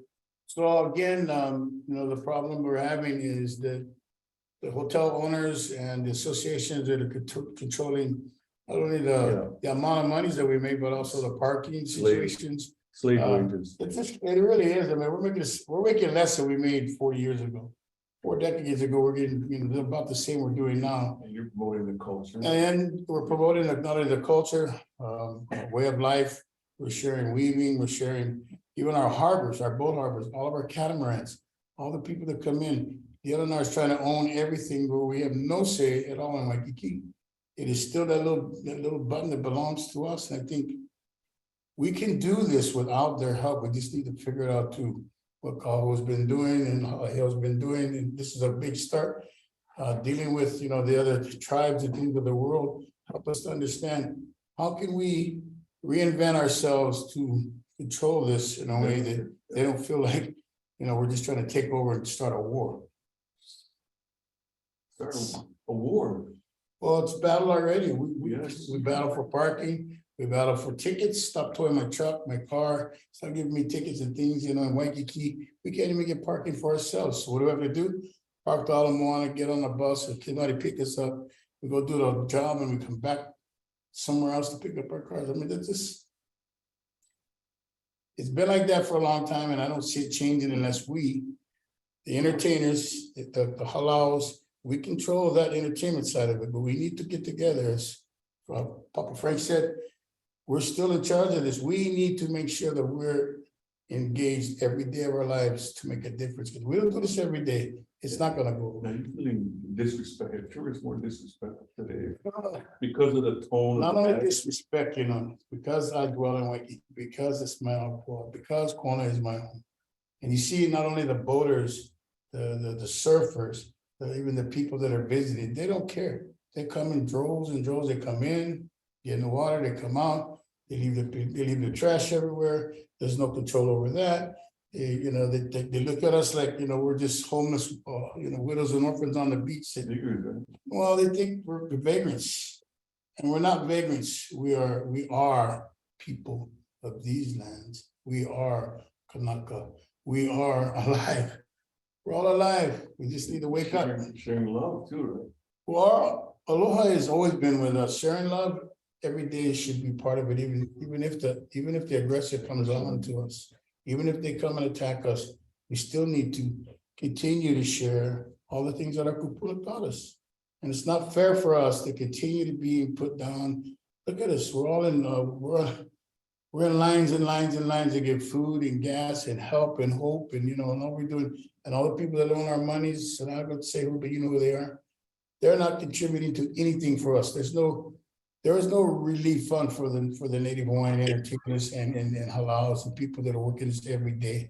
There's none. And if you go to work in a Waikiki restaurant or any place, we can't even afford to tip anybody. We can barely afford to even go out to eat, or any place else. And when we do, we feel bad because we can't even help those that are working. There's no reciprocity. No reciprocity, and we need a change though. So I believe that with what they're building right now, we just need to show up someplace somewhere and put this together and say, well, this is what we're going to do. We're not going to tell them anymore, this is what he wants us to do. We're going to say, we already have the plan. All we need to do is put the process in motion. And I'm tired. I'm tired, Frank. I know, Papa. I'm tired too, man. We're all sick and tired of being sick and tired. So you know what? Let's get busy living, because if we ain't dying, we better get busy living. And if we ain't doing something, then it's part of your problem too. Now, where's your son at life champion? Yeah, my son, only perfect example. Waianae, born and raised, and he came from nothing to show that even from Waianae, he's the first Native Hawaiian to ever win the World Championship Fire Knife Dancing Championship in Laie. And then from there, he went to America and went to Florida to become, 15 years at Disney World. And he brought him back, and now he's back in Waianae, born and raised, family, his children, his wife, but no respect at all, because now as a Hawaiian, they think that they're better than us. And I'm not saying anything about the Polynesian community, I love them, but they're not fair in the things that they're doing, from judging, holding, open. They take everything and they say it's theirs, but it's still ours. It's still a good line. So, I pray for us to get together soon. Tomorrow, I do this every day because all I want to do is make sure that my children, my grandchildren, I have 17 grandchildren. They're out there waiting to, what am I doing, Papa? What am I going to do for you? What can we do to help them? I get up every day and try to make a difference. Get back to Waikiki and watch the boat harbors, because they're going to start taking your little boat harbor and try to make it into a complex. Take back Waikiki. Well, we never lost it. We just need to occupy it. We need to go back there and continue to share the aloha that we always had. There's hardly any lay makers anymore. God bless my put it in the Lopes family that always continue making lays. There's no lay makers down there. They're all in Chinatown or at the airport. It's sad. No more weavers. There's hardly any weavers. They're in jail or gone. So thank you for letting me share. I'm very compassionate about this because I know there's a lot of entertainers out there that don't have gigs, don't have jobs. They can't get it because they ain't no gas. They can't get it because we have no transportation. Then when we get it, there's no parking. And when we finally get home, we're broke, we got no money, and we still gotta eat. So I'll do anything that the community wants for us to help. I will be part of it. Let me know I can help. Let me know we can have fundraisers. The entertainers, call me up. Me, Frank, and a few others can make it all happen, but we need your support out there helping us do. Because Maui is important. Radio is important. Wamanalo is important. Hawaiʻi is important. Waianae is important. All of them are important. As long as you understand that these things are not going to go away unless we stand up and do something. So please, I pray that we find an answer by showing up. Let's get to Waikiki. Let's have meetings in Waikiki. Stop having it somewhere else. We're talking about that's the deep part of our problem is the tourism is mostly there. Maui, I pray for because there's so many people and stuff. I don't know why they'll shut it down for a while. You know, Waikiki, when it shut down, there was 7 of us walking Waikiki. There was nobody there. It was so nice. Until one day, we walked right in the middle of the street and the police came and said, you need to get off the street. And I said, you know, we could have got jaywalking. I've been on the beach when they said you're getting arrested for, you know, not being in the water. I've seen these things happen to me and I don't want it to happen to anybody else. The boys at Kaiser Bulls, all the homeless down there arrested every day. Every day for what? Staying and occupying on the land that was already theirs and their ancestors. And by the way, Hawaii Harbor was dredged and brought in there. So all you can put is bones and my bones and our bones are still in that ground. It does not belong to the state. It belongs to us. Aloha from Umi, my family and Sexton, the Kiki. My nine Wamanalo. From Wainiha to Waipio. Umi. Thank you, Umi. Thank you, Papa. Praying to you. Mahalo, Umi. And so we're just gonna have time maybe for 2 more speakers, and then we need to finish. The next 2 speakers are Darius and then Uilani Chong. Darius Kila, if you are here, can you unmute yourself? Hi, aloha here, Lani, and aloha, folks. You know, I am just privileged to share space with you all as a young Kanaka. I live in Maili, but I am also running to represent District 44, which encompasses Maili, Nanakuli, Honakaihale, and Ko'olina. And there was a lot shared about the different challenges throughout the different mokus. And I look at the challenges that we face here in District 44, and even the challenges that I have to face in my own life, where my mom works in the tourist industry. She's a hotel worker at the front desk of Ala Moana and has been there for 25 years. And I think of the work that she's been able to accomplish in her position, where she steers the conversation of tourism, when the kind of folks that are coming into the hotels, where she's able to get that one-on-one connection that I'm sure other folks try to do or maybe not do so much. I think about the different entities that we work with as we continue to look for a healthier way as we steer the state. I think now more than ever, the conversation is ripe, and no longer, I think, do our words fall on deaf ears, but everyone is working in different capacities. And I'm sure there are folks that also don't respect the way state government works or the way the capital operates, and that's fine. But hopefully in my roles and positions, if elected, I'm able to do work in that capacity to make sure we continue to stay pono and whatnot. And as all goes well, I'm definitely already starting to draft what would be hopefully bills that would honestly not just benefit Native Hawaiians, but everyone as a whole. I always am an advocate that when you help Native Hawaiians, you're not just helping Native Hawaiians, we are helping Hawaii. The health of Hawaii is gauged by the way we treat our Native people. And I'm grateful knowing that we have some of the largest concentration of Native Hawaiians here on the leeward side of Oʻahu. And Heilani has been a great resource and advocacy. And coming into Nanakule to give testimony on many things and even the work that you do in the capital. So I'm just part of the younger folks who are working, continuing the work that has already been done. And I'm grateful for the folks who laid the work prior to allow younger folks like us to come in and continue the works. So it doesn't stop here. You know, we have a lot moving forward. And as I advocate and whatnot, there are 34 days until the election. And whether you vote or not, if it's on your heart, I ask that you vote and get to know the folks running that will represent you. Mahalo Healani. Mahalo, Darius, our young upcoming leader of Nanakuli and Maili. Mahalo. Okay. And then next is Uilani Chong. Aloha nui kako, o wau o Uilani Chong. I reside in Waimea on Hawai'i Island. I am one of the ohana, farming ohanas down in Waipio Valley. First and foremost, I got a first mahalo, Healani, and all of you Kanaka who are in attendance to this Zoom meeting. This is a collective effort.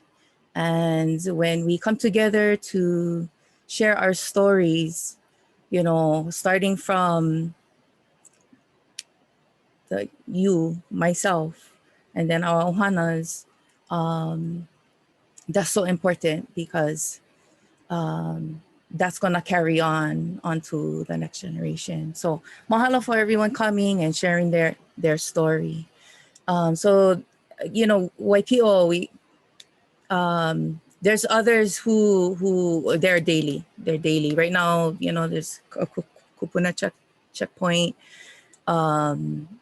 And prior to this checkpoint, you know, there's these attendants, I'm gonna call them the guards at the top of the lookout. They see the volume of tourists coming in and the impacts of that. So I'm mentioning how these people see it on the daily, and because of that, data that they've collected, along with the mayor's survey of the Waipio Valley Road, we can see for us, the farmers and residents of Waipio Valley, not only is it affecting, you know, tourism is affecting the safety of the road, but there's a lot of other, I'm gonna call it interactions that we have with tourists who don't understand how to drive down into Waipio Valley Road because it's so narrow and you've got to really follow and obey the signs. So while those things are very obvious for us in Waipio Valley, you know, I have to step back because it stirs me, and so I try to stay in my my wise mind and not let that emotion kick in. And so first things that I have to really do for myself and for my husband when my husband was alive is we have to do a check-in. And so I did a check-in first with myself. Yeah, pretty much. It's still going. Owai oi. And when you listen to that question, vai is water, vai is your source. And so for me, when I ask the question, who is my water source? That allows you showed up with Akua. And when I check in and I do a self check-in first, then I'm able to speak and think clearly. And so instead of like right now, because there's some, you know, emotions and it's like passionate Kanakas, there, you know, it's reaction versus, so you either react or you respond. And so anyhow, the check-in first really helped me. And when I respond, I respond in a way that I can connect to to another person, tourist or even ohana, you know, at the Waipio lookout, because it's emotional and it's a lot of aloha, a lot of passion. I'm gonna say that is how I'm gonna describe it. So check in with myself, and then the next thing I needed to do to help myself when I do respond is I have to make sure that I was talking to my children. You know, like everyone I heard throughout this Zoom meeting is our children, my mo'opuna. I have 2 new mo'opuna. Sharing the information with my children are young adults. They're all in their 20s, 1 in their 30s. Sharing the information so they are aware and they're updated, and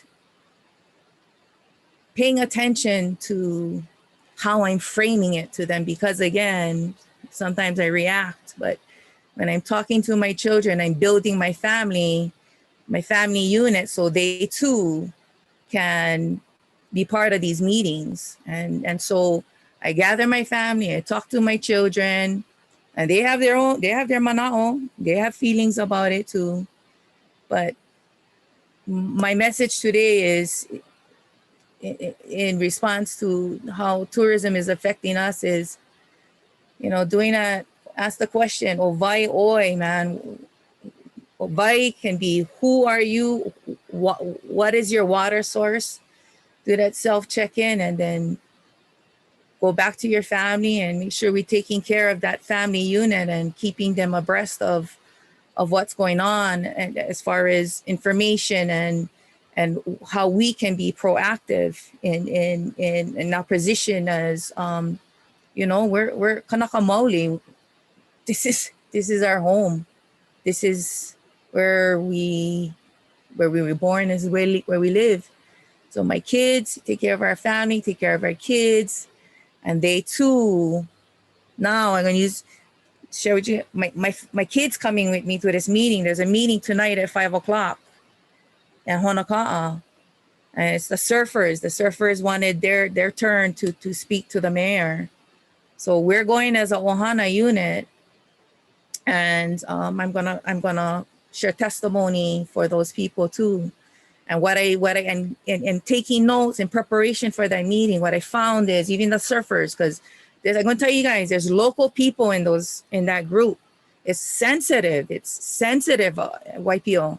You know, and I shared that with the aunties, the kupunas, that's ohana to us.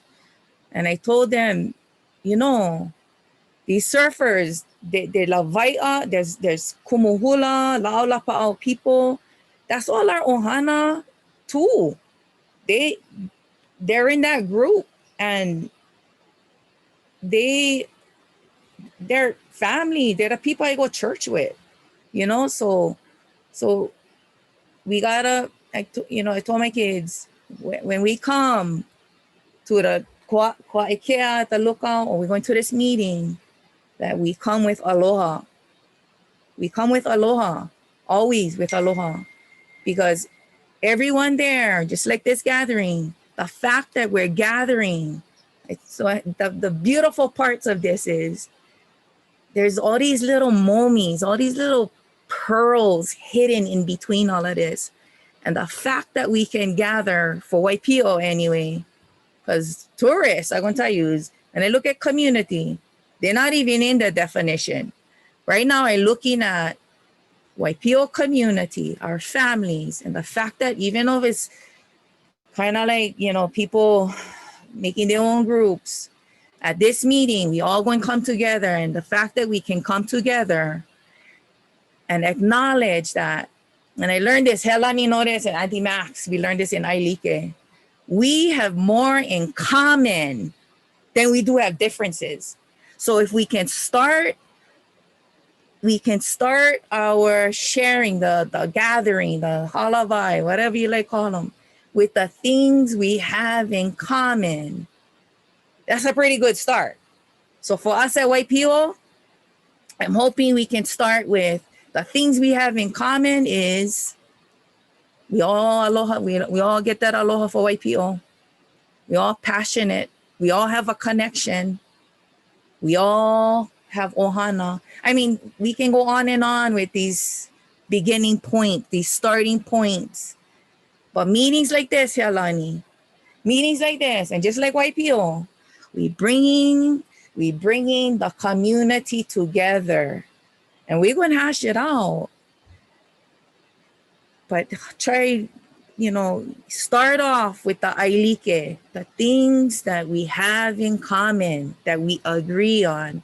We love YPO. We care about the health and well-being of YPO and our families. We want safe access. We like the road get fixed. And in those other parts of the conversation, like tourism, we're gonna talk about that. We can address that. But first, our ohanas, just gotta bring them together though, and come with aloha, because I'm gonna tell you, like you guys all know, my kids watching me, my mo'opuna watching me. I gotta compose myself and see how I talking like this facial I passionate too, but I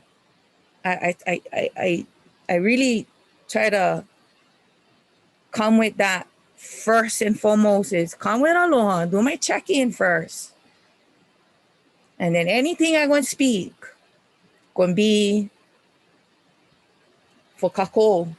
Like, what is the common denominator we get? Find those momis, find those pearls.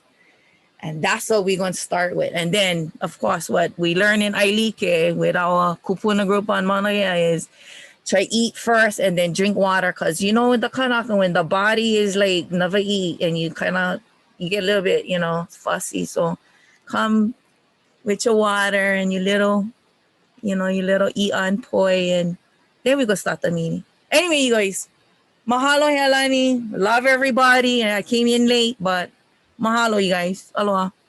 Mahalo Uilani. And I want to mahalo all the testifiers today that gave up their time and their voice. We are going to make every effort to ensure that your voice wasn't wasted and will be heard here today. So this concludes our first listening session. We will have another one, and we will continue on this discussion on tourism in Hawaii and its impacts on the Kanaka Maoli people, and the role of the churches and how they can help us moving forward. And I would ask that John and the other listeners stay on for a bit after everyone leaves. Thank you so much. Mahalo, and have a great rest of the day. And prayers for YPO and Kauai and Maui and Oʻahu.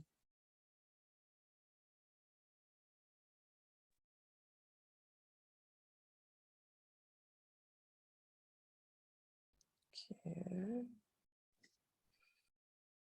So we're gonna I'm sorry. So I'm just gonna I just have to tell you guys a couple things. I wasn't able to live feed it only because I haven't done this in I don't know how many years. I'm gonna stop the recording here, by the way.